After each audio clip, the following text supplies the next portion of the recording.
Nah, di dalam bermetodologi terhadap ayat-ayat yang seperti ini, Pak, yang Bapak mungkin temui di Quran, yadullah apa semua, ada dua kelompok yang saya kira cukup ekstrim. Ada ekstrim kanan, ada ekstrim kiri di dalam memahami teks mutasyabihat ini. Ekstrim kanan, mereka yang terlampau letterlek, yang terlampau teramat sangat tekstual, meskipun ya seperti tadi lucunya, kalau dihadapkan dengan ayat-ayat yang juga tekstualnya bermasalah, mereka akan lari dan mereka hanya akan memilih tekstualitas selama sesuai dengan keyakinan mereka. Daripada musyabbihah ini lahir ekstrim kiri, Pak. Dan ekstrim kiri ini disupport pemerintah dulu.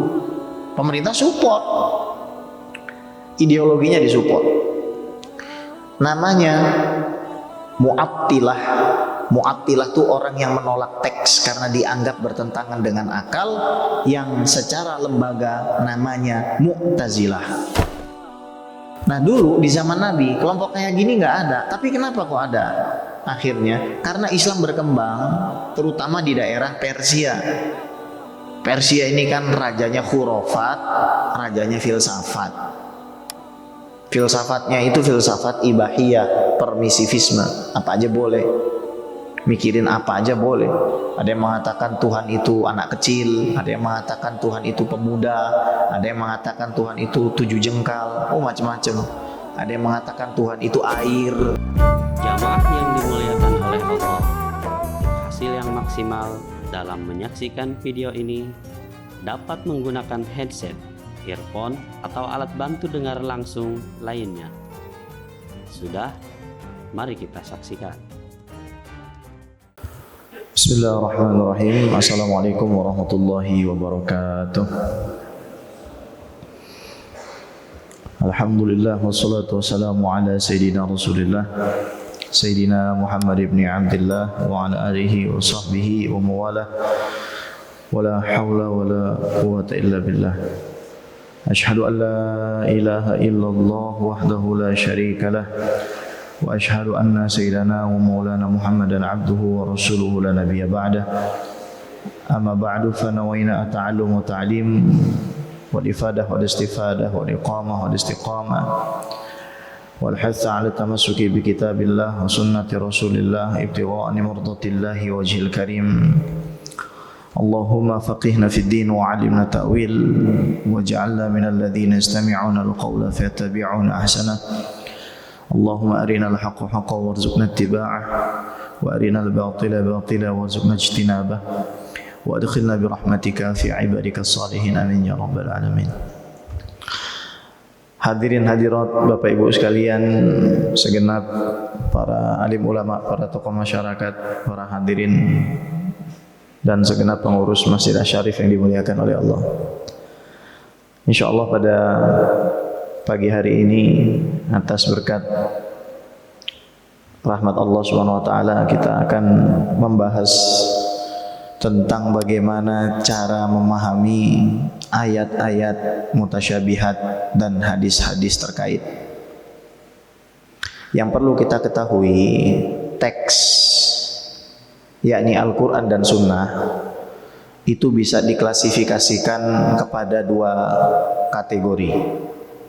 Saya ulangi, teks Al-Quran dan Sunnah itu bisa diklasifikasikan kepada dua kategori. Yang membagi kategori ini langsung Allah. Jadi kategori pertama disebut muhkamat, kategori kedua disebut mutasyabihat. Muhkamat adalah ayat-ayat ataupun hadis yang dipahaminya itu mudah, tidak membutuhkan pemikiran yang mendalam dan panjang, serta cenderung tidak membingungkan siapapun yang membacanya. Ayat muhkamat adalah ayat atau hadis yang mudah untuk difahami oleh siapapun yang membacanya, atau bisa kita katakan tidak perlu ilmu yang sangat dalam untuk mengerti. Contoh, qul huwallahu ahad. Itu namanya ayat apa? Muhkamat. Jadi ketika Allah sudah mengatakan Tuhan itu satu, kita nggak bisa menafsirkannya 2, 3, nggak bisa. Karena itu sudah sharih. Seperti suami mengatakan kamu saya talak sekarang juga, talak 3, itu sudah sharih. Itu nggak bisa ditafsirkan. Itu namanya ayat muhkamat. Allahus Samad itu muhkamat. Allah itu tempat bergantung, satu-satunya tempat bergantung. Kemudian lam yalid wa lam yulad, tidak beranak dan tidak diperanakan, itu juga muhkamat. Ayat-ayat seperti ini atau hadis-hadis terkait itu disebut muhkamat. Yang jadi pokok pembahasan kita adalah ayat mutasyabihat dan hadis-hadis mutasyabihat. Yang dimaksud ayat dan hadis mutasyabihat adalah ayat-ayat atau hadis yang tidak bisa dipahami secara mudah, serta seringkali menyebabkan kebingungan dikarenakan beberapa faktor.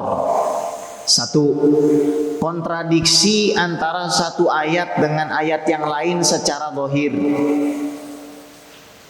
Kalau lihat ayat yang ini sama ayat yang itu kok kayaknya nggak sesuai gitu. Jadi harus dikompromikan, harus dicari titik temunya. Misal orang tidak tahu asbabun nuzul dari ayat khamr. Ketika membaca di dalam khamr itu ada manfaat tapi mudaratnya lebih besar, akhirnya dia menyimpulkan khamr itu halal. Karena di situ ada manfaatnya. Kemudian yang hanya membaca la taqrabu sholata wa antum sukara, oh berarti saya hanya tidak boleh mabuk kalau mau sholat. Berarti kalau saya lagi nggak mau sholat boleh mabuk. Itu salah satu sebabnya. Sebab kedua, karena di dalam ayat tersebut ada satu kata atau beberapa yang mana kata tersebut punya banyak arti. Contoh dalam fikih, bukan dalam akidah. Wal mutallaqatu yatarabbasna bi anfusihinna thalathata quru'. Secara umum wanita normal yang ditalak idahnya 3 quru'. Quru' ini artinya bisa suci, quru' ini artinya bisa haid, quru' ini artinya bisa juga bulan. Yang mana sekarang? Nah, di sini sudah terjadi khilaf nih, mutasyabihat di dalam masalah fikih. Di dalam masalah akidah, ada orang meyakini bahwasanya misal Allah itu di atas arsy, duduk, bukan sekedar di atas, tapi duduk di atas arsy. Namun ketika kita lihat laisa kamitslihi syai'un, ketika ada ayat muhkamat bahwasanya Allah tidak boleh diserupakan dengan siapapun, ini menjadi tanda tanya. Ketika tsumastawa 'alal 'arsy ini ditafsirkan duduk. Nah, maka nanti ada yang disebut metodologi tafwid, memasrahkan maknanya secara mutlak kepada Allah dan mengimani teksnya. Ada yang disebut dengan takwil, mengambil makna selain dari makna yang bertentangan dengan ayat muhkamat. Misalkan istiwa, duduk, menguasai, menyempurnakan. Duduk, kalau dilihat sama manusia, manusia duduk, dicoret arti duduk itu. Karena maknanya banyak. Sementara ayat muhkamat mengatakan Allah itu berbeda secara mutlak dengan makhluk. Berarti cara kita memahami teks tersebut adalah melihat daripada konteks kebahasaannya. Kemudian apalagi kalau dikomparasi dengan ayat-ayat yang lain. Wallahu alladzi fis samawati wa fil ard. Dialah Allah yang di langit dan di bumi. Ini bingung lagi orang. Tadi katanya duduk. Sekarang kita baca ayat lagi, orang bingung, Pak. Loh, katanya di langit dan di bumi. Nanti di situ diterjemahan dikasih tanda kurung. Disembah. Ini kan kita menjadi tanda tanya, kenapa di terjemahan istiwa tidak dituliskan menguasai, tapi ditulis duduk. Itu sudah masalah tersendiri. Dan saya kira kekurang amanahan di dalam menukil. Kalau amanah di dalam menukil, dari kamus kebahasaan itu, dia akan nukilkan dalam istiwa banyak arti. Perkara nanti dia mau milih yang mana, itu urusan metodologis dia dan tanggung jawab dia ke hadapan Allah. Tapi ulama Ahlussunnah wal Jamaah posisinya imma tafwid wa imma ta'wil. Mensucikan Allah dari keserupaan dengan makhluk. Oh, berarti duduk ini dicoret gitu.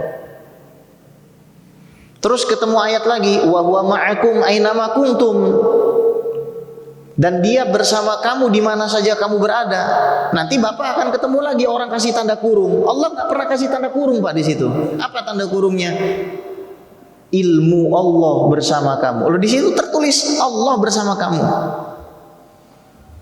Kenapa ketika membicarakan istiwa Anda begitu letterlek, tapi ketika Anda membicarakan ma'iyah Anda tidak letterlek? Ketika kami tidak mau letterlek membicarakan istiwa, kenapa Anda tuduh kami sebagai orang yang tidak beriman kepada ayat itu? Itu masalah.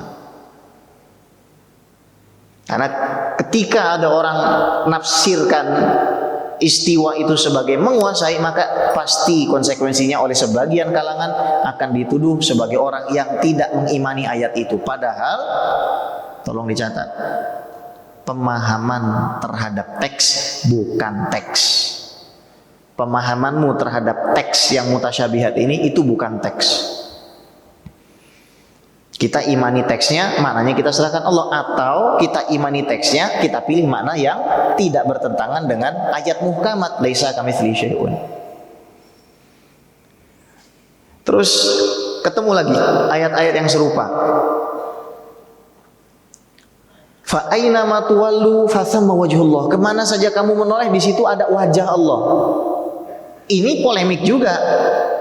Nanti dia tulis di situ adalah kemana saja kamu menghadap, di situ adalah milik Allah. Kenapa kok di sini dikasih tanda kurung, di istiwa nggak dikasih tanda kurung? Secara metodologis itu ibaratnya orang yang pelin-pelan. Orang zaman sekarang bilang mau nikahin nggak jadi-jadi, cuma modal chatting doang sama kuota. Besok aku akan ke rumah kamu. Nanti sampai sih besok aku akan ke rumah kamu, besok aku akan ke rumah kamu. Nanti ketemu yang sangat cantik baru dia datang. Artinya kalau mau metodenya adalah mengambil makna zohir ayat, ya ambil aja makna zohir ayat semua. Pasti akan repot. Pasti tidak akan bisa ngeles. Pasti dia akan pakai takwil di situ. Cuma dia akan mengatakan ini bukan takwil, ini tafsir gitu katanya. Apa bedanya air dengan water? Bedanya water dengan ma? Bedanya ma dengan banyu? Nggak ada. Perbedaan itu hanya di dalam masalah apa? Masalah huruf yang tertulis saja. Hakikatnya sama. Anda mengatakan itu tafsir, kami mengatakan ini takwil. Bagi kami Anda sudah mentakwil. Oh enggak, kami mentafsir. Oh kalau begitu ya sama. Kami juga mentafsir istiwa itu. Nah, mudah kan? Untuk kita harus cari dulu nih akar masalah yang sering diributkan. Oh, akarnya metodologi rupanya. Yang ini konsisten, yang ini inkonsisten. Nah, tinggal bapak-bapak dan ibu mau pilih yang mana. Karena dalam mempelajari akidah ini, Pak, tolong saya ingatkan, kita nggak boleh ikut-ikutan. Jadi saya mengajar ini, bapak tanggung jawab sendiri, yakini sendiri, pahami sendiri. Dan nggak boleh kita memaksa, kamu harus, enggak, saya nggak begitu, dan nggak diajarkan begitu. Kalau dialog, ahlan wa sahlan. Tapi untuk memaksa tidak, apalagi sampai terlalu mudah memvonis. Taib. Nah di dalam bermetodologi terhadap ayat-ayat yang seperti ini, Pak, yang bapak mungkin temui di Quran, yadullah apa semua. Ada dua kelompok yang saya kira cukup ekstrim Ada ekstrim kanan, ada ekstrim kiri di dalam memahami teks mutasyabihat ini. Ekstrim kanan, mereka yang terlampau letterlek, yang terlampau teramat sangat tekstual, meskipun ya seperti tadi lucunya, kalau dihadapkan dengan ayat-ayat yang juga tekstualnya bermasalah, mereka akan lari dan mereka hanya akan memilih tekstualitas selama sesuai dengan keyakinan mereka. Jadi mereka taruh premis dulu, taruh premis utama, Tuhan harus bertempat, Tuhan harus berfisik. Jadi kalau ada ayat yang menunjukkan Tuhan berfisik dan bertempat, kita ambil zahirnya. Cuma nanti untuk mengkompromikan dengan laisa kamitslihi syai'un, kita cukup mengatakan Allah punya tangan tapi tidak seperti tangan kita, gitu. Padahal Allah nggak pernah mengatakan tangan, Allah hanya mengatakan yadullahi. Yad. Nah, yad ini banyak artinya. Ada yang artinya tangan yang memiliki 5 jari atau beberapa. Ada yang artinya kekuasaan. Ada yang artinya kedikdayaan. Kita sudah paham, oh rupanya tangan ini mirip. Kita coret. Tinggal ambil salah satunya. Oh, ini kekuasaan Allah di atas kekuasaan mereka. Apa masalahnya kalau kami ingin artinya demikian? Harusnya nggak ada masalah, karena kita tetap memuliakan Tuhan. Tapi mereka pasti akan mengatakan apa Pak? Oh, kamu adalah mu'attilah. Mu'attilah artinya apa? Orang yang menolak teks. Oh, ini terburu-buru ini. Nah, kelompok yang ekstrim kanan ini dinamakan oleh para ulama sebagai musyabbihah mujassimah. Bukan saya yang menamakan, jadi nggak usah emosi. Musyabbihah artinya kalangan yang menyerupakan Tuhan dengan makhluk. Mujassimah artinya kalangan yang cenderung ingin mempersonifikasikan Tuhan. Ingin mempersonifikasikan Tuhan. Karena mereka sudah meletakkan usul atau kaidah akidah, Tuhan harus berfisik, Tuhan harus bertempat. Ketika saya ngajar di Masjid An-Nasr Bintaro, ngajar Aqidatul Awam sama ibu-ibu, ini saya salut dengan ibu-ibu di situ, karena umurnya rata-rata 55 gitu, paling muda mungkin 52, 51 ya. Tapi belajar Aqidatul Awam, materi-materi kayak gini, mereka paham.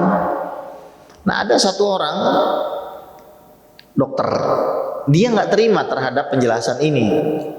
Dia mengatakan, Habib, Tuhan itu ya harus bertempat. Kata harus, Pak, Tuhan itu harus bertempat. Itu kan artinya memang harus ada teksnya yang mengatakan Allahu fi makan. Allah itu ada di tempat, satu tempat. Nggak ada teks Quran begitu, hadis yang mutawatir nggak ada begitu. Yang ada adalah Nabi menafikan tempat. Nabi mengatakan apa? Kana Allahu Ta'ala walam yakun syai'un ghairuhu. Allah ada, eksis tanpa selainnya. Nggak ada tempat berarti. Terus saya tanya, Bu, Nabi bilang begini, ada 3 hadisnya. Kana Allahu Ta'ala walam yakun syai'un ghairuhu. Allah ada tanpa segala sesuatu selainnya. Kana Allahu Ta'ala walam yakun syai'un ma'ahu. Allah itu ada tanpa bersama sesuatu apapun. Kana Allahu Ta'ala walam yakun syai'un qablahu. Allah itu ada tanpa didahului apapun. Yang dipilih sebagai hadis yang lebih kuat adalah kan Allah Ta'ala walam yakun syai'un ghairuhu. Allah itu ada tanpa segala sesuatu apapun selainnya. Saya tanya sama ibu itu, Bu, ibu bilang Tuhan harus ada tempatnya. Saya mau tanya, duluan Allah atau duluan tempat? Ya duluan Allah. Loh, terus sebelum ada tempat artinya Allah nggak ada. Kan prinsipnya ibu, Tuhan harus ada tempat. Saya mau tanya sama Bapak, ada masalah nggak kalau Tuhan nggak ada tempat? Nah, itu pilihan Anda. Kalau saya, guru-guru saya, masyayikh kita, orang tua kita yang akidahnya Asy'ariyah, sanadnya nyambung sampai Nabi SAW, dengan tenang akan mengatakan nggak ada masalah.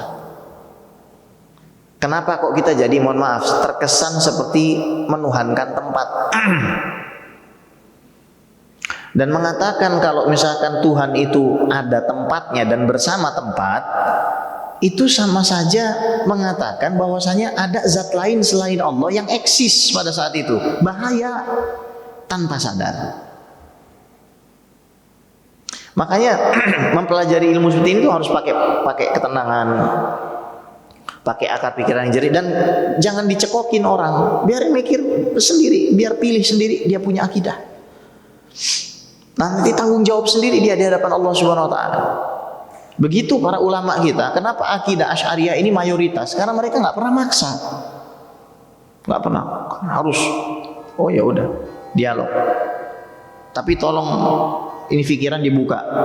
Gimana mau dibuka pikiran kalau misalkan sudah dikatakan kamu jangan ikut kajiannya Ustadz Fulan, Habib Fulan. Ini Ustadz Fulan, Habib Fulan ahli bid'ah. UAS disebut Ustadz ahli syubhat. UAS, Ustadz ahli syubhat. Ya. Nah, ini masalahnya di sini.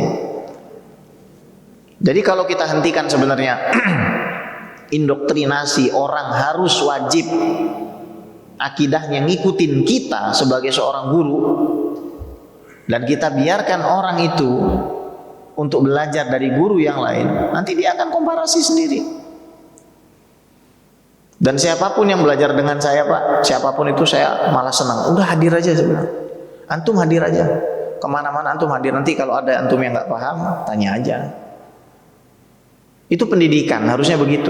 Bukan justru malah kita bilang, kamu jangan hadir ke majelis Ustadz ini Ustadz nggak benar. Kecuali memang keluar dari agama. Ngajarkan kalau mau masuk Islam harus nikahi ustadznya dulu. Nah, itu ya kan, harus bayar sekian, harus bayar sekian. Itu kan nggak benar ya. Ini kelompok pertama, Pak. Nah dulu di zaman Nabi kelompok kayak gini nggak ada, tapi kenapa kok ada akhirnya? Karena Islam berkembang terutama di daerah Persia. Persia ini kan rajanya khurafat, rajanya filsafat. Filsafatnya itu filsafat ibahiyah, permisivisme, apa aja boleh, mikirin apa aja boleh. Ada yang mengatakan Tuhan itu anak kecil, ada yang mengatakan Tuhan itu pemuda, ada yang mengatakan Tuhan itu 7 jengkal, oh macam-macam. Ada yang mengatakan Tuhan itu air.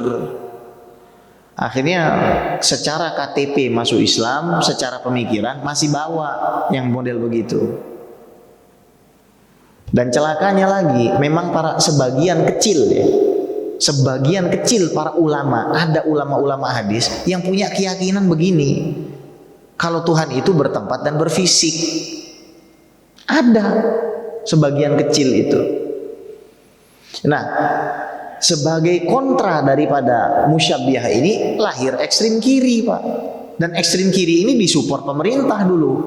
Pemerintah support. Ideologinya disupport. Namanya Mu'attilah. Mu'attilah itu orang yang menolak teks karena dianggap bertentangan dengan akal, yang secara lembaga namanya Mu'tazilah. Secara lembaga namanya Mu'tazilah. Orang Mu'tazilah bilang, ini orang-orang bodoh nih musyabbihah. Masa teks kayak gini diterjemahkan secara letterlek? Tapi orang-orang yang namanya Mu'tazilah ini bermasalah. Terkadang kebablasan. Contoh, wujuhi yawma idzin nadhirah ila rabbiha nadhirah. Wajah-wajah bercahaya kepada Tuhannya nadhirah. Nadhirah ini, Pak, melihat. Jadi kita akan melihat Allah Subhanahu wa taala di hari kiamat. Itu posisi ahlu sunnah yang di tengah. Kalau mereka mengatakan gini, ini kubu dua ekstrim ya. Ya.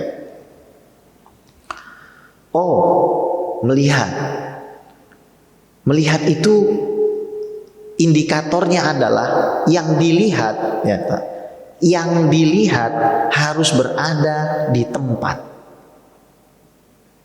Dua-dua ini sama. Kita sepakat kalau namanya melihat objek, melihat gelas, gelas itu harus posisinya ada di salah satu sisi orang yang melihat. Dan namanya melihat itu harus menggunakan mata. Nah, misal ini sebelah kanan. Lihat. Gelas ini hanya bisa dilihat kalau posisinya di sini. atau di sini, atau di sini. Nah, gitu. Mereka dua-duanya ini sepakat, ekstrem kanan, ekstrem kiri sepakat. Sepakatnya di situ, tapi ketika mengatakan menyimpulkan teks itu beda. Yang ekstrem kanan mengatakan Allah akan dilihat dari arah atas. Itu Ibnu Taimiyah. Nanti Allah tuh di atas, ngelihat ke kita, kita ngelihat ke Allah gitu. Gini. Nah, antum kalau mau punya akidah kayak gitu, monggo. Tanggung jawab sendiri.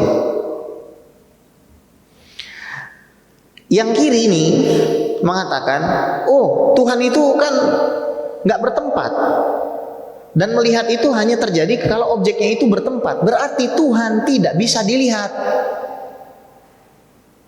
Di hari kiamat Tuhan nggak bisa dilihat. Orang Syiah juga begitu.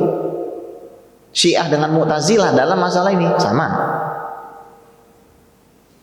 Oh, Tuhan itu tidak bisa dilihat di hari kiamat. Kenapa? Karena harus bertempat. Dalilnya mana Tuhan nggak bisa dilihat? Nabi Musa minta Allah untuk memperlihatkan zatnya, tapi ternyata nggak bisa. Itu bukti bahwasanya Allah tidak bisa dilihat. Oh, gitu.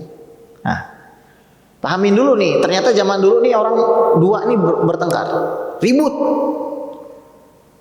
Datanglah imam-imam ahlu sunnah wal jamaah yang bukan hanya berpedoman kepada tekstualitas Quran dan sunnah, tapi mengkomparasikannya dengan pemahaman yang benar dari akal sehat. Oh, kamu mengatakan melihat itu harus bertempat. Nanti dulu. Penglihatan itu ada macam-macam.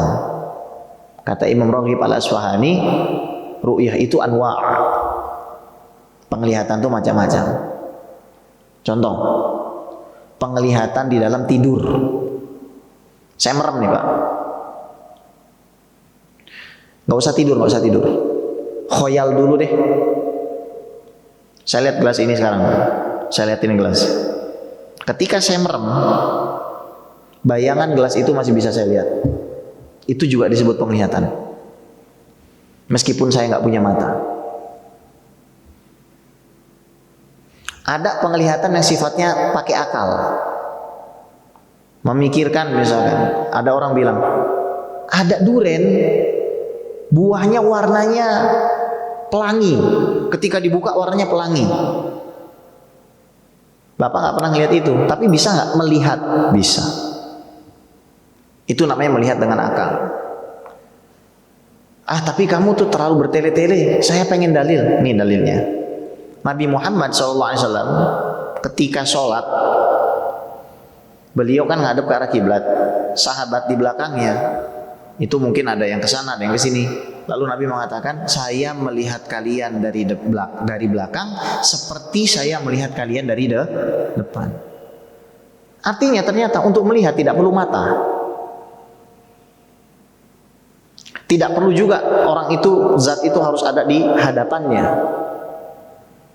Oke, jenis penglihatan yang lain Pak, mimpi.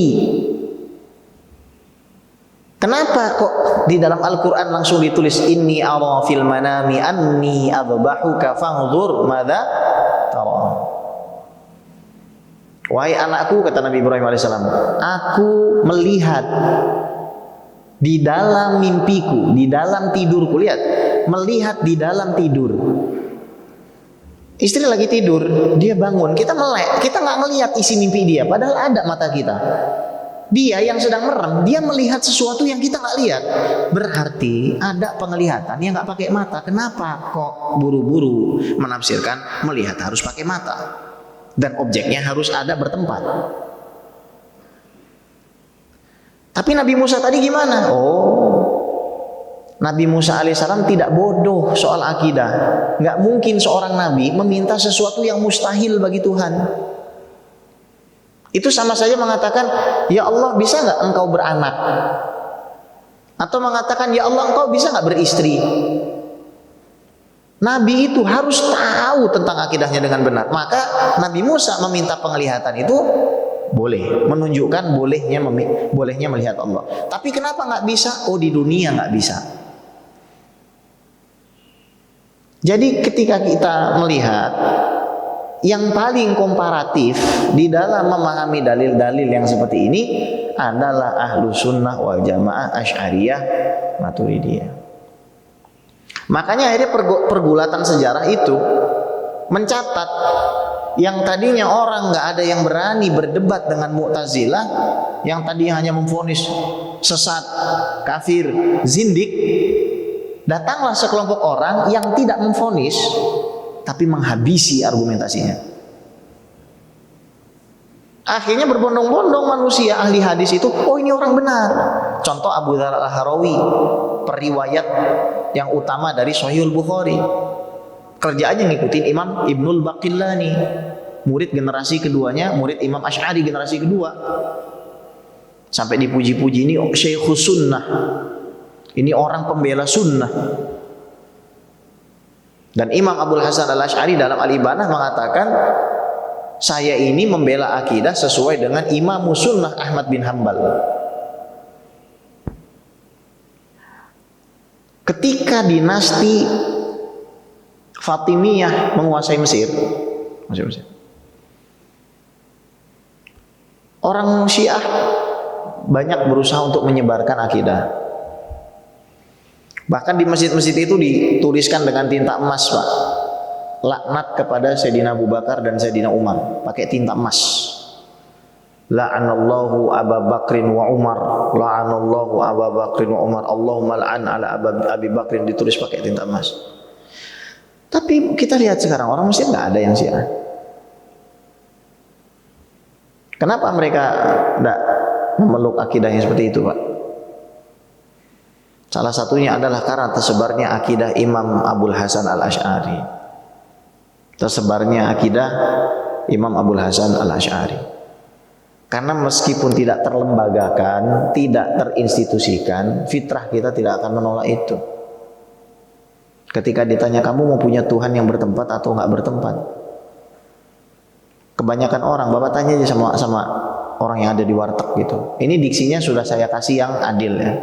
Saya bisa saja mengatakan, kamu mau punya Tuhan yang bersama dengan tempat atau yang disucikan dari tempat. Bisa saja saya ngomong seperti itu, tapi coba Bapak tes. Kamu mau punya Tuhan yang ada tempatnya atau Tuhan yang nggak ada tempatnya? Nanti dialog itu paling akan berlanjut. Kalau nggak ada tempatnya, apakah mungkin Tuhan itu ada? Nah, di situ. Ya. Nah, Bapak-bapak yang dimuliakan oleh Allah, ya. Maka kita bisa memahami bahwasanya ternyata ketika bermuamalah dengan ayat-ayat mutasyabihat ada 3 jenis kelompok. Yang satu ekstrim kanan, yang satu ekstrim kiri, yang satu ada di tengah-tengah.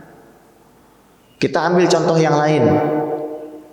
Wajhullah kullu syai'in halikun illa wajhah. Kalau diterjemahkan letter luck, artinya apa, Pak? Segala sesuatu akan sirna kecuali wajah Allah. Karena wajhun ini penggunaan dalam bahasa Arab, wajhun itu mengindikasikan bahwasanya punya kulit, punya mata, punya alis, itu yang namanya wajhun. Punya muka lah, ada bentuknya itu. Nah, tapi ada arti yang lain dari kata wajhun. Apa? Zat. Eksistensi. Zat itu artinya eksistensi. Yang ada fil kharij, di luar akal. Ada nih. Eksistensi tutup gelas di akal saya bayangin. Ada eksistensinya di akal saya. Cuma yang dimaksud zat itu bukan begitu. Makanya Tuhan bukan ide. Eksistensi tutup gelas di luar akal saya ada, realitanya faktualnya ada. Nah, Tuhan itu faktualnya ada, bukan ide, tapi nggak bertempat. Apakah ada makhluk yang tidak bertempat? Ada. Namanya apa? Ruh.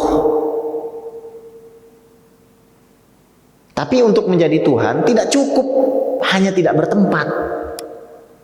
Makanya kita belajar sifat 20. Wujud, qidam, baqa, mukhalafatuhu lil hawaditsi, qiyamuhu bi nafsi, wahdaniyah, qudrah, irada, ilmun, hayat, sama, basar, kalam, qadiran, muridan, aliman, hayan, sami'an, basiran, mutakaliman. Nggak cukup hanya punya sifat bako. Oh abadi. Loh, surga itu abadi. Apakah Tuhan? Nggak cukup ya, hanya punya sifat bako, dia harus punya kidam. Jadi untuk menentukan satu zat itu Tuhan atau bukan, ini sangat sulit bagi orang awam kalau dia harus mempelajari Al-Quran sendiri. Jangankan membicarakan Tuhan, membicarakan sholat. Kalau Anda tidak ikut ilmu fikih, mungkin Anda sampai umur 35 tahun Anda belum sholat karena bingung. Saya ini harus sholat duhurnya gimana caranya? Kita bisa sholat duhur tepat waktu sekarang, menentukan waktu. Itu karena kita taklid, ikut-ikutan, meskipun kita nggak tahu dalilnya, kepada sesuatu yang sudah disepakati umat sepanjang zaman. Dan itu jaminan Rasul, lan tajtami'a ummati 'ala dhalalah. Umatku tidak akan bersepakat di dalam kesesatan. Kenapa kita ketika masuk masjid nggak bertanya-tanya, kenapa ya sholat duhur ini 4 rakaat? Dalilnya mana? Apa orang yang sholat itu semua hafal dalilnya? Kan tidak. Nah, di dalam masalah akidah ini lain. Karena dalam masalah akidah ini ketentuannya adalah kita tidak boleh ikut-ikutan. Barang siapa ikut-ikutan di dalam masalah akidah, dia dosa. Kenapa? Dia punya waktu untuk belajar, dia tidak mau belajar. Maka ketika nanti terjadi pergumulan akidah, pergulatan akidah, dan dia tidak punya basic argumentasi yang kuat, maka dia akan terbanting dan dikalahkan. Itulah sebabnya banyak orang ketika nikah karena pasangannya kafir, ikutan kafir. Banyak orang yang dalam keadaan miskin dikasih Indomie, menjual akidahnya. Kenapa? Karena mereka nggak belajar. Ya, toib. Kalau ada yang mau ditanyakan, silakan. Silakan jemaah yang ingin bertanya, para guru kita. Bismillahirrahmanirrahim. Ada jemaah yang mau bertanya?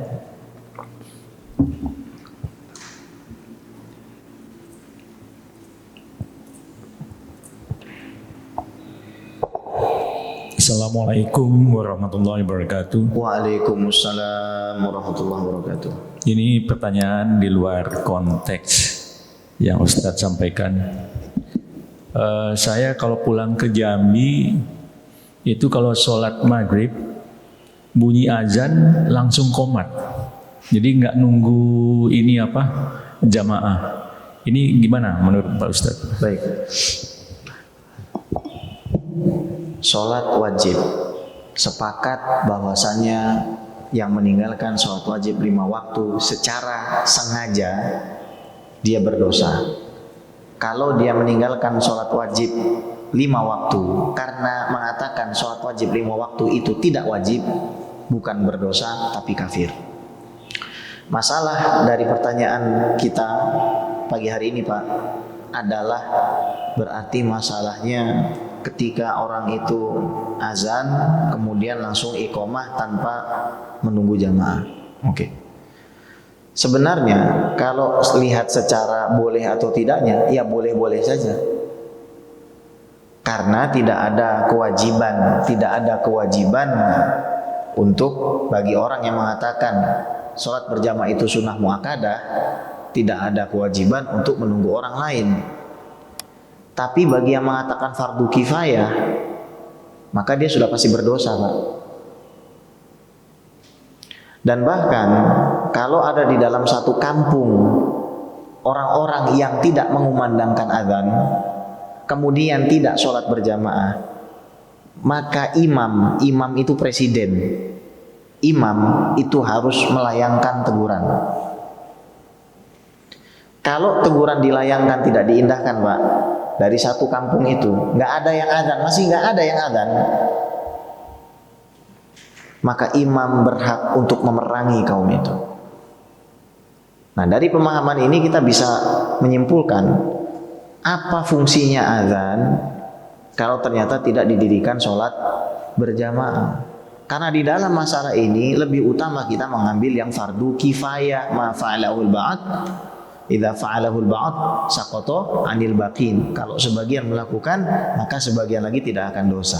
Orang yang sholat berjamaah berarti menggugurkan dosa satu kampung. Bapak-bapak yang sholat di Asyarif ini dalam radius yang cukup jauh sudah menggugurkan atas dosa-dosa orang yang nggak mau jamaahan. Ini kalau kita ngambil hukum fardu kifayah. Nah berarti Bapak bilang saja, Ustaz, di antara hukum sholat berjamaah itu fardu kifayah.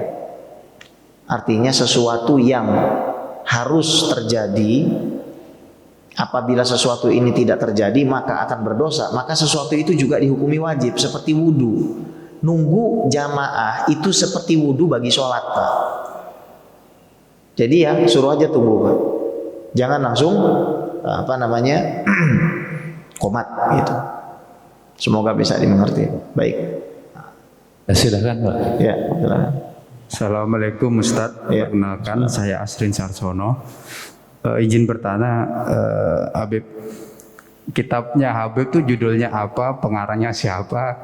Kalau kita kan belum bisa baca Arab gundul, kalau yang kira-kira setara apa yang bisa kita baca? Yang kedua, kalau Ahlussunnah wal Jamaah akidahnya adalah Asy'ariyah dan Imam Maturidi. Kita juga ada beberapa kajian gitu, ada Imam Tohawiyah gitu, apakah itu termasuk Ahlussunnah wal Jamaah? Kemudian di dalam akidah kita ada beberapa perbedaan. Tadi ada Mu'tazilah, kemudian ada Mu'tazilah gitu. Bagaimana kita mensikapinya, Habib, ketika katakanlah kita sudah secara pribadi kita memilih Ahlussunnah wal Jamaah, bagaimana kita bersikapnya ketika ada pemahaman yang lain seperti itu? Terima kasih Habib. Assalamualaikum warahmatullahi wabarakatuh. Terima kasih Pak. Berarti ada 3 pertanyaan. 1 masalah kitab, 2 masalah nisbat. Kenapa kok disebut akidah Asy'ariyah bukan akidah Rasulullah misalkan? Masalah nisbat. Yang ketiga masalah sikap. Pertama masalah kitab. Ini kitab namanya Min Jawahiri Aqidati Ahli Sunnah wal Jamaah yang ditulis oleh guru kami Syekh Wabil Abdullah Asyadiri. Syekh Wabil Abdullah Asyadiri. Ya. Kitab ini belum ada terjemahnya. Dan kalau kita pengen mengetahui akidah Ahlussunnah wal Jamaah dengan terjemahan yang gampang, Bapak tinggal beli di Tokopedia Syarah Aqidatul Awam. Syarah Aqidatul Awam. Jadi menjelaskan tentang sifat 50, 20 sifat wajib bagi Allah, 20 sifat mustahil bagi Allah, 20 tambah 20 40. 1 sifat jaiz bagi Allah, 41. 4 sifat wajib bagi Rasul, 4 sifat mustahil bagi Rasul, 4 tambah 4 8, 1 sifat jaiz, 1 9. 41 tambah 9 50. Membahas tentang hari kiamat, hari berbangkit, malaikat, ya, kitab-kitab Allah. Nah, itu ada di situ. Bukunya harganya 25.000, Pak. Murah. Syarah Aqidatil Awam, tulis Jala'ul Afham, Jala'ul Afham, Syarah Aqidatil Awam. Itu sangat murah, 25.000. Itu yang pertama. Dan saya ngajarin kitab itu juga di sini sama anak-anak remaja. Jadwalnya bisa diminta sama ini, DKM, Sobat Karib ya. Kemudian yang kedua masalah nisbat. Masalah nisbat ini biasa untuk distingsi, memudahkan orang paham. Dan nisbat ini biasanya tergantung dengan yang mau menisbatkan. Misal mazhab Maliki, Pak, Imam Malik itu ahli hadis. Apakah gara-gara orang bermazhab Imam Malik lantas nggak ngikutin Rasul? Ini kadang-kadang sesederhana itu loh Pak, orang pengen menghukumi. Segampang itu orang pengen menjudge. Oh, kamu itu nggak ikut Rasul, kita itu kan Rasulullah bukan Imam Malik. Indah didengar, manis di lidah, pahit kenyataannya. Maka saya kadang ketawa gitu, ada teman orang public figure juga mengatakan, saya menghargai pendapat-pendapat imam itu, tapi saya cukup pendapat sahabat. Terus saya tanya gitu, kamu itu ketemu sahabatnya kapan? Kamu tahu nggak teks yang kamu bilang sahabat itu kamu telan mentah-mentah itu dari siapa? Dari ustadzmu. Ustadzmu dapat dari mana? Tanya sama ustadzmu, dapat dari mana? Apa dia ustadzmu itu ketemu sahabat? Jarak ustadzmu dengan sahabat itu 1400 tahun. Ustadzmu kapan ketemu sahabat? Pasti diam. Dari Kitab itu siapa yang nulis? Imam Fulan. Kamu kok nggak punya adab dan etika? Kamu ambil itu dari kitab Imam Fulan. Kamu nisbatkan itu kepada para sahabat dan kamu mengatakan saya nggak butuh Imam Fulan, saya butuh sahabat. Kapan kita ketemu sama sahabat itu, Pak? Jadi kita harus mau mengakui kalau kita ini jauh. Tanpa jasa para ulama nggak bisa. Ada orang mengatakan ikutilah Quran dan Sunnah, nggak usah ikut manusia. Tanya lagi, Pak, yang mengajarkan kamu untuk ikuti Quran dan Sunnah itu ulama. Tahu dari mana kamu sejak lahir kamu harus ikut Quran dan Sunnah? Ini yang saya kira ini pemicu daripada pertengkaran. Karena mohon maaf, ini saya melihat ada pembodohan di sini. Ini ada tajhil, ada pembodohan. Anda suka nggak suka silakan, tapi ini pembodohan. Karena nggak mungkin kita paham Quran dan Sunnah langsung begitu saja. Nisbat mazhab Maliki kepada pendirinya Imam Malik, ahli hadis Darul Hijrah. Imam Malik itu ngajinya sama Imam Nafi. Imam Nafi itu ngajinya sama Abdullah bin Umar. Abdullah bin Umar ngajinya sama Rasul. Anda ngajinya dari siapa?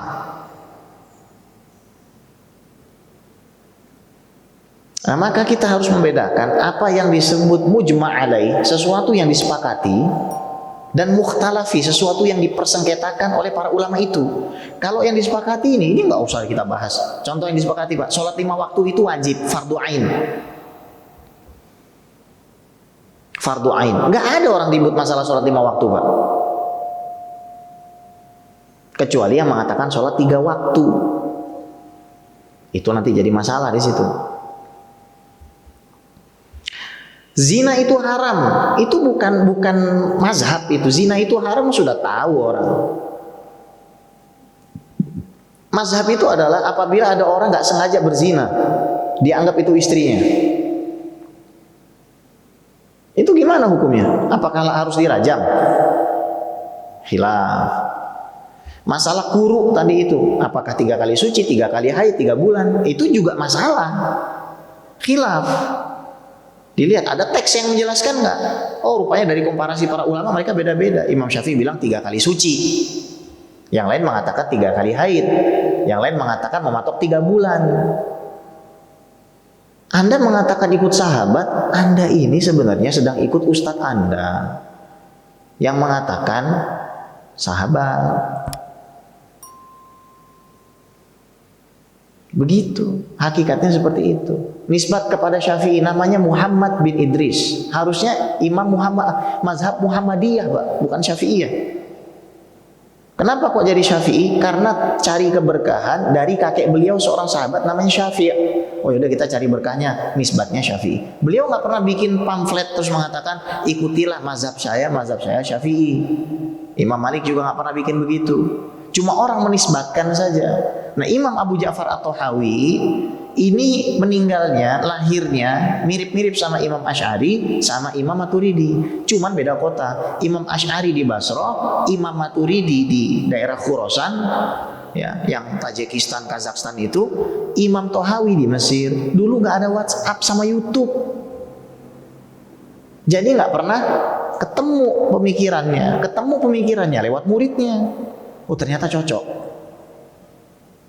Makanya Imam As-Subki mengatakan, barang siapa ingin tahu akidah Asy'ari, maka lihatlah akidah Imam Tahawi. Tapi ada upaya-upaya untuk menjelaskan Imam Tahawi punya akidah dengan cara berpikir mereka. Makanya hati-hati kalau membaca syarah Tahawiyah, nggak semuanya itu sesuai dengan Ahlussunnah wal Jamaah. Saya jangan katakan antum tidak baca ya, baca aja, tapi hati-hati baca. Tapi harus pakai guru, nanya, diskusikan, sampai antum punya keyakinan sendiri. Kemudian yang terakhir, masalah sikap. Kalau sikap, Pak, kita harus cinta sama semuanya. Ustadz Maher At-Twailibi, almarhum, beliau mungkin secara pemikiran ya sama seperti Mujassimah. Tapi kita yakin Allah SWT itu Maha Pengampun. Dan kita yakin Ustadz Maher insya Allah akan masuk surga. Apa susahnya begitu? Orang sudah meninggal kok. Imam Ibnu Taimiyah itu, meskipun dia membuat satu kekacauan dalam masalah akidah menurut para ulama, bukan saya, Tapi saya tetap yakin insya Allah beliau diampuni dosanya masuk surga. Kenapa? Karena saya juga pengen masuk surga. Ya seperti itu. Ya, adab dan etikanya kita seperti itu. Ahli surga semuanya. Maka ada kubu ekstrim Pak nanti. Yang ekstrim itu mengatakan saya nggak mau sholat di belakang orang itu. Tuh ada. Ahlussunnah wal Jamaah juga ada kubu ekstrimnya. Saya nggak mau sholat di belakang orang yang mengatakan Allah bertempat karena artinya nanti Allah berfisik seperti berhala. Itu ada. Yang seperti itu ada. Cuma kita nggak begitu. Kenapa? Karena mungkin orang itu nggak paham, nggak tahu. Kita kasih uzur lah gitu. Nah kalau misalkan kayak ekstrim begitu berabe nanti ketika di Masjidil Haram. Imamnya misalkan punya akidah yang demikian, ngikuti Ibnu Taimiyah, kita nggak apakah kita lantas nggak sah? Nggak gitu dong, nggak gitu. Allah tuh Rahim. Diskusi jalanin aja, akademik, insaf, mau mengakui kekurangan, mengakui kelebihan orang. Tapi kalau dalam masalah seperti ini kita kasih uzur. Ini bersahabat aja. Saya justru heran gitu kalau ada orang malah antipati gitu. Ini kadang-kadang saya pakai baju kayak gini aja udah diliatin gitu. Ini orang nggak benar. Saya nggak pernah sensitif dengan orang yang bajunya di atas mata kaki. Saya seneng ngeliatnya. Saya nggak pernah sensitif dengan orang yang jidatnya hitam. Karena beberapa guru saya juga jidatnya hitam. Apa masalahnya gitu? Kenapa kok jadi suka berantem gitu? Gara-gara penampilan fisik. Jadi sikap kita tuh santai aja, nggak apa-apa. Seandainya dia mengatakan kamu kafir, kamu sesat, ya udah alhamdulillah. Insya Allah kalau misalkan saya demikian, saya dikembalikan ke jalan yang benar. Tapi kalau antum yang salah, antum juga dikembalikan ke jalan yang benar. Gitu saja. Baik, saya kira ya. Oh ada satu lagi ya, mungkin terakhir kali ya. Baik. Mohon dijelaskan Ustaz Ya. mengenai sifat khalik dan makhluk. Dalam tafsir Al-Maduri dinukilkan penjelasan dari Imam Asy-Syarawi di kitab tafsirnya, wajib kita untuk menjadikan setiap penyifatan pada manusia yang mana juga terdapat penyifatan pada Allah seperti istawa, jalasa, wajh, dan yad. Hendaklah kita letakkan semua itu pada konteks ayat laisa kamisli syai'un. Ya. Terima kasih. Itu di dalam kitab apa Pak? Ya, Dalam kitab apa itu? dalam kitab tafsir Al-Maduri. Al-Maduri. Maduri. Ya. Tafsir Al-Maduri. Orang Madura yang bikin. Yang nulis siapa Pak? Ini dia penjelasannya dari Imam Asy-Syarawi di kitab tafsirnya. Oh, Imam Syarawi. Iya. Iya, di situ ditulis jalasa. Di situ ditulis apa? Jalasa. Jalasa. Nggak mungkin. Saya sanksi. Karena nggak ada teks Al-Quran yang mengatakan Allah jalasa. Jalasa itu duduk. Yang ada istawa. Istawa kita imanin. Yad kita imanin. Wajhun kita imanin. Cuman maknanya kita pasrahkan sama Allah. Kenapa? Karena mutasyabihat, saya nggak paham. Allah katakan wala ya'lamu ta'wilahu illallah warrasikhuna fil ilmi yaquluna amanna bihi kullu min 'indi rabbina. Lihat. Orang yang ilmunya mantap dia mengatakan amanna bihi, saya imani kullu min 'indi rabbina, semua dari Tuhan kami, dan yang tahu artinya cuma Tuhan kami. Selesai Pak. Ali Imran ayat 7. Ali Imran ayat 7 menjawab itu, memerintahkan kita kalau ada ayat mutasyabihat, antum nggak paham, antum serahkan saja sama Allah, antum nggak dosa. Yang penting antum imani itu dari Allah. Bukankah kebodohan itu ciri makhluk? Kita kan tidak bodoh terhadap Tuhan kita. Kita hanya bodoh terhadap makna yang bisa menyebabkan kalau kita pilih salah, berdosa kita. Gitu saja. Baik. Nah, alhamdulillah masih pada betah dengerin kajian model begini, ya. Ya, moga-moga bapak-bapak dapat keberkahan, saya juga dapat keberkahannya, dan sebenarnya kalau model-model gini ini ya hanya kewajiban aja. Saya wajib menyampaikan ini. Saya tidak ada urusan dengan orang yang mau benci karena banyak Pak yang nggak suka. Itu Instagram saya dikasih tahu, Bib, antum diejek-ejek, mulai diejek-ejek, nggak apa-apa, nggak apa-apa, biarin aja. Mungkin dia nggak paham, kita doain aja. Ya, macam-macam Pak. Dan yang membahas ilmu seperti ini memang konsekuensinya pasti akan dimusuhi. Kalau nggak mau dimusuhi ya bahas soal ikhlas, sabar, takwa, khauf, ya, itu nggak akan dimusuhi. Tapi kalau ini pasti ada yang tidak suka. Tapi memang hidup seperti itu dan kita pasrah pada Allah SWT. Kurang lebihnya saya mohon maaf dan kepada Allah saya mohon ampun. Astaghfirullah. Wassallallahu ala sayyidina Muhammad wa ala alihi wa sahbihi ajma'in. Walhamdulillahirabbil alamin. Assalamualaikum warahmatullahi wabarakatuh.